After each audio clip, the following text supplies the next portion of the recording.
नमस्कार मैं मजिद बंधुसकल बलकते चाওক আজি 9টা গুৰুত্বপূৰ্ণ খবৰ। প্ৰথমটো খবৰ কেন্দ্ৰীয় চৰকাৰৰ বৃহৎ ঘোষণা দেশবাসীৰ বাবে কেন্দ্ৰীয় চৰকাৰে শীঘ্ৰেই মুকলি কৰিব এটা বিশেষ পোৰ্টেল আৰু এতিয়াৰ পৰা এটা পোৰ্টেলতে আপোনালোকে কৰিব পাৰিব Aadhaar card PAN card driving licence voter কাৰ্ডৰ লগতে পাছপোৰ্ট আপডেট। শীঘ্ৰেই ভাৰত চৰকাৰে এই সন্দৰ্ভত মুকলি কৰিব এটা বিশেষ ৱেবছাইট। এতিয়াৰ পৰা পৃথকে পৃথকে আপুনি খুলিব নালাগে ৱেবছাইট, এটা ৱেবছাইটতে সকলো কাম কৰিব পাৰিব।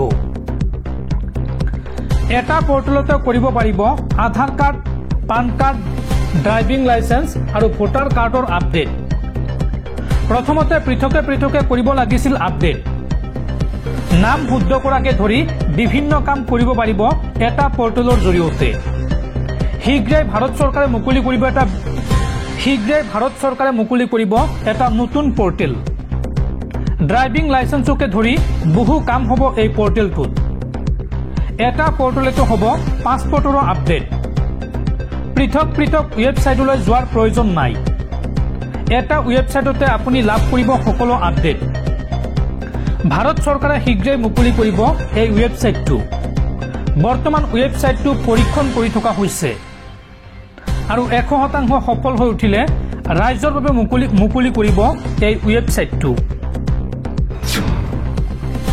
পৰৱৰ্তী খবৰ বহু বিতৰ্কিত চুকুৰালীৰ বিৰুদ্ধে দিছপুৰ থানাত এজাহাৰ দাখিল। সৌদ অসম গোসাঁই সমাজে দাখিল কৰিছে এজাহাৰ।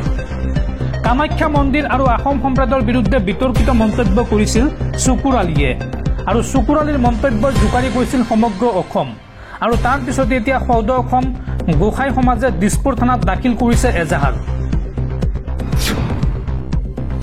পৰৱৰ্তী খবৰ জম্মু কাশ্মীৰত পুনৰ শ্বহীদ হল 3গৰাকী সেনা জোৱান। জম্মু কাশ্মীৰত ভাৰতীয় সেনাৰ সৈতে শোকাবহ ঘটনা। ভয়ংকৰ পথ দুৰ্ঘটনাত 3গৰাকী সেনা জোৱানৰ কৰুণ মৃত্যু। নিয়ন্ত্ৰণ হেৰুৱাই 700 ফুট দ খাৱৈত বাগৰি পৰিল ভাৰতীয় সেনাৰ বাহন। জম্মু কাশ্মীৰত ভাৰতীয় সেনাৰ সৈতে শোকাবহ ঘটনা। ভয়ংকৰ পথ দুৰ্ঘটনাত 3গৰাকী সেনা জোৱানৰ কৰুণ মৃত্যু।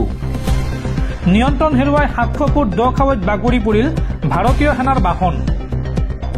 জম্মুৰ পৰা শ্ৰীনগৰলৈ গৈ আছিল সেনাৰ এই বাহনখন আৰু জম্মু কাশ্মীৰৰ ৰামবানত সংঘটিত হয় এই শোকাবহ পথ দুৰ্ঘটনা।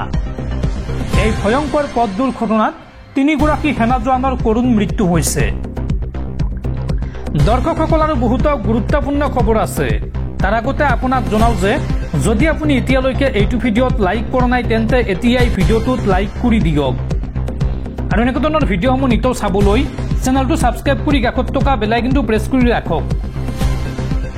পৰৱৰ্তী খবৰ পুনৰ সুৰাসুৰে কমিছে সোণৰূপৰ দাম। যদি আপুনি সোণৰ গহনা বনাম বুলি ভাবিছে তেন্তে এয়া আপোনাৰ বাবে সোণালী সুযোগ।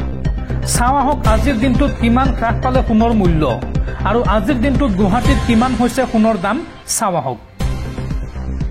লাখৰ ঘৰ স্পৰ্শ কৰা সোণৰ মূল্য নিম্নগামী হৈছে। মে মাহৰ পৰা ক্ৰমে হ্ৰাস পাবলৈ ধৰিছে সোণৰ দাম।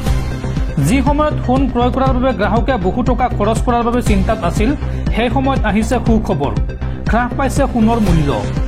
বিশেষজ্ঞসকলৰ মতে ভাৰতত সোণৰূপৰ মূল্য আন্তঃৰাষ্ট্ৰীয় বজাৰ, আমদানি শুল্ক, চৰকাৰী কৰ আৰু আটাইতকৈ গুৰুত্বপূৰ্ণ কথাটো হ'ল ডলাৰ আৰু টকাৰ বিনিময় হাৰৰ ওপৰত নিৰ্ভৰ কৰে। ইয়াৰ উপৰিও ভাৰতত সোণৰ সাংস্কৃতিক আৰু পাৰিবাৰিক তাৎপৰ্যও ইয়াৰ চাহিদাক আগুৱাই লৈ যায়, বিশেষকৈ বিয়া আৰু উৎসৱৰ বতৰত। আৰু বৰ্তমান গুৱাহাটীত সোণৰ মূল্য কিমান চাওঁ আহক। 24 কেৰেটত প্ৰতি 1 গ্ৰাম সোণৰ দাম হৈছে গৈ 9,551 টকা। 8 গ্ৰামৰ দাম হৈছে গৈ 76,408 টকা আৰু 10 গ্ৰামৰ দাম হৈছে গৈ 95,510 টকা। সেইদৰে 22 কেৰেট সোণৰ 1 গ্ৰামৰ দাম হৈছে গৈ 8,755 টকা। 8 গ্ৰামৰ দাম হৈছে গৈ 70,040 টকা আৰু 10 গ্ৰামৰ দাম হৈছে গৈ 87,550 টকা। আৰু ঠিক সেইদৰে 18 কেৰেট সোণৰ 1 গ্ৰামৰ দাম হৈছে গৈ 7,164 টকা। 8 গ্ৰামৰ দাম হৈছে গৈ 57,344 টকা আৰু 10 গ্ৰাম সোণৰ দাম হৈছে গৈ 71,680 টকা। পৰৱৰ্তী খবৰ অখিল গগৈ মুছলমানৰ লিডাৰ নহয়। মুছলমান অঞ্চলত অখিল গগৈৰ প্ৰয়োজন নাই। অখিল গগৈ বাংলাদেশলৈ যাওক। অখিল গগৈক এইবাৰ খুৰদাৰ সমালোচনা এয়াই ইউডিএফৰ। অখিল গগৈৰ মুছলমান অঞ্চলত প্ৰয়োজন নাই। মুছলমানৰ লিডাৰ অখিল গগৈ নহয়। কোনেও তেওঁক লিডাৰ বুলি নামানে। অখিল গগৈ বাংলাদেশলৈ যাওক। অখিল গগৈক মুছলমান ৰাইজে ভাল নাপায়। ২৬ৰ নিৰ্বাচনত পৰাজয় হ'ব অখিল গগৈ। অখিল গগৈক এইদৰে তীব্ৰ সমালোচনা এয়াই ইউডিএফৰ। পৰৱৰ্তী খবৰ, ৰেচন কাৰ্ডত কোনো সদস্যৰ নাম অন্তৰ্ভুক্ত হোৱা নাই নেকি? ৰাজ্যৰ লাখ লাখ ৰেচন কাৰ্ডৰ হিতাধিকাৰীলৈ ভাল খবৰ। আপুনি মে মাহতে শীঘ্ৰে কৰি লওক এই 4টা কাম। চলি আছে আবেদন প্ৰক্ৰিয়া। অতি সহজ পদ্ধতিৰে আপুনি আপোনাৰ ৰেচন কাৰ্ডত অন্তৰ্ভুক্ত কৰিব পাৰিব নতুন সদস্যৰ নাম। ৰেচন কাৰ্ডৰ লাখ লাখ হিতাধিকাৰীৰ বাবে নতুনকৈ আহি গ'ল ডাঙৰ খবৰ। ৰেচন কাৰ্ডত আপোনাৰ কোনো পৰিয়ালৰ সদস্যৰ নাম অন্তৰ্ভুক্ত হোৱা নাই নেকি? যদি হোৱা নাই তেন্তে কিদৰে অন্তৰ্ভুক্ত কৰিব নতুন সদস্যৰ নাম? নাম নথকা সদস্যৰ নাম অন্তৰ্ভুক্ত কৰিব পাৰিব আপুনি এতিয়া ৰেচন কাৰ্ডত। তাৰ বাবে আপুনি প্ৰথমতে ৰেচনৰ দোকানীৰ সৈতে যোগাযোগ কৰিব লাগিব। নতুন সদস্যৰ সকলো তথ্য পাতি যোগান ধৰিব লাগিব বিভাগীয় কৰ্তৃপক্ষক। নতুন সদস্যৰ বাবে Aadhaar card, PAN card, voter card থকাটো বাধ্যতামূলক। আৰু আপোনালোকে অফলাইনৰ সমান্তৰালভাৱে অনলাইন যোগেও কৰিব পাৰিব আবেদন। নতুন সদস্যৰ সকলো তথ্য গাঁও পঞ্চায়তৰ জৰিয়তে প্ৰত্যায়িত হোৱাৰ পিছতেই অন্তৰ্ভুক্ত হ'ব নাম।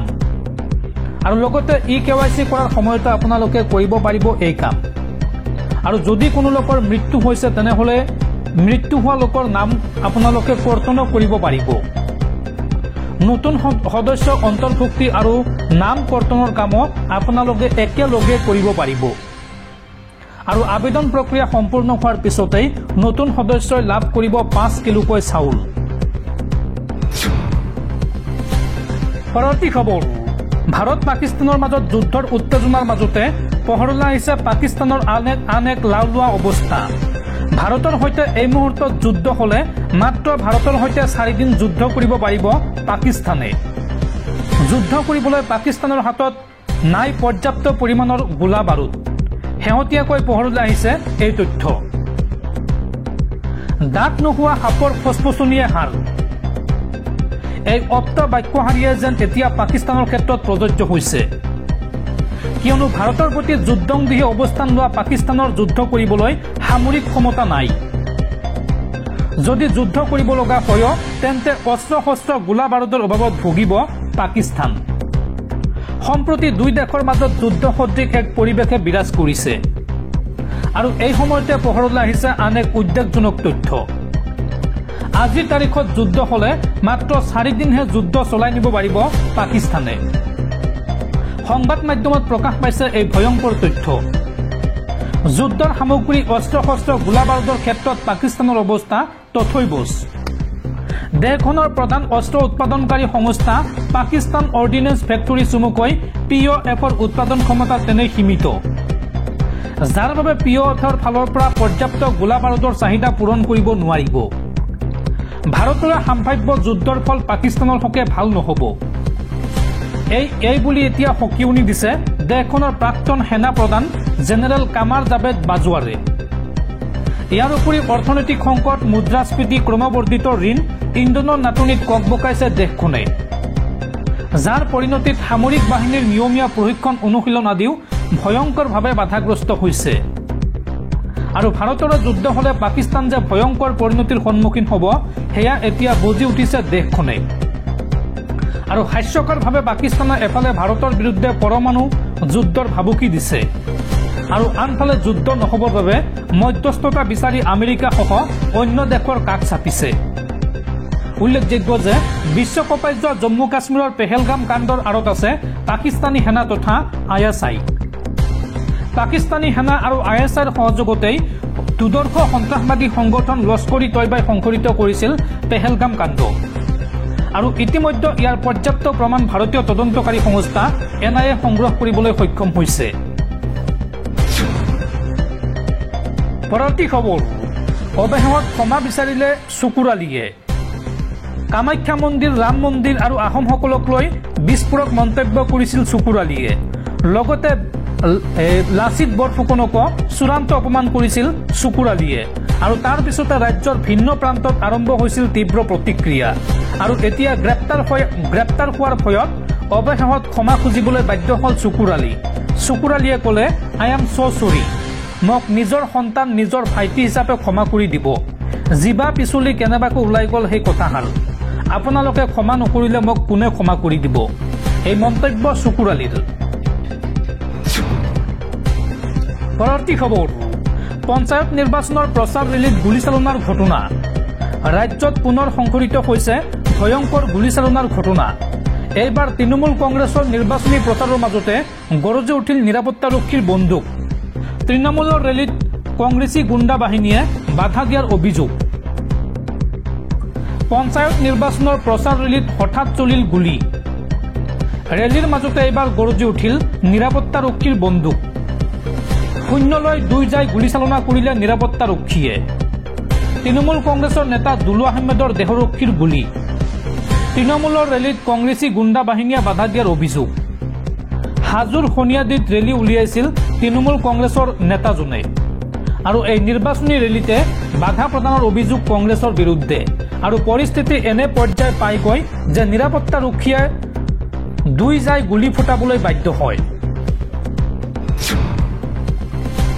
পৰৱৰ্তী খবৰ, নলবাৰীত সংঘটিত হৈছে মানৱ সমাজক লজ্জানত কৰা ঘটনা। নিজৰ নৱজাতক সন্তানক পুখুৰীত দলিয়াই দিলে মাতৃয়ে। নলবাৰী জিলাত সংঘটিত হৈছে এক লোমহৰ্ষক কাণ্ড। এগৰাকী মাতৃয়ে নিজৰ নৱজাতকক পুখুৰীলৈ দলিয়াই দিয়াৰ অভিযোগ উত্থাপন হৈছে। জানিব পৰা মতে পুখুৰীত পেলাই দিয়াৰ ফলত শিশুটিৰ মৃত্যু হৈছে। নলবাৰীৰ দিন হাজিৰা কৰা নৃপেন বৰ্মনৰ পত্নী গীতাঞ্জলি বৰ্মনৰ বিৰুদ্ধে এই ভয়ংকৰ অভিযোগ উত্থাপন হৈছে। জানিব পৰা মতে পৰিয়ালটোৱে চৰম দৰিদ্ৰতাৰ সৈতে যুঁজি আছিল যদিও মাতৃগৰাকীৰ এই কাণ্ডৰ সঠিক কাৰণ এতিয়াও জানিব পৰা হোৱা নাই। আৰক্ষীৰ সূত্ৰই জনোৱা মতে ঘৰুৱা বিবাদৰ বাবেও এই ঘটনা হ'ব পাৰে।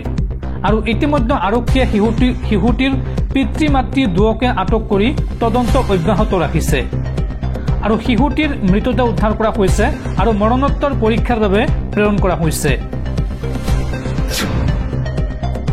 পৰৱৰ্তী খবৰ, এজন মানুহে পাকিস্তানত ইমান দিন কেনেকৈ থাকিব পাৰে? কিবা ট্ৰেইনিং নললে ইমান দিন থকাৰ কোনো কাৰণ নাই।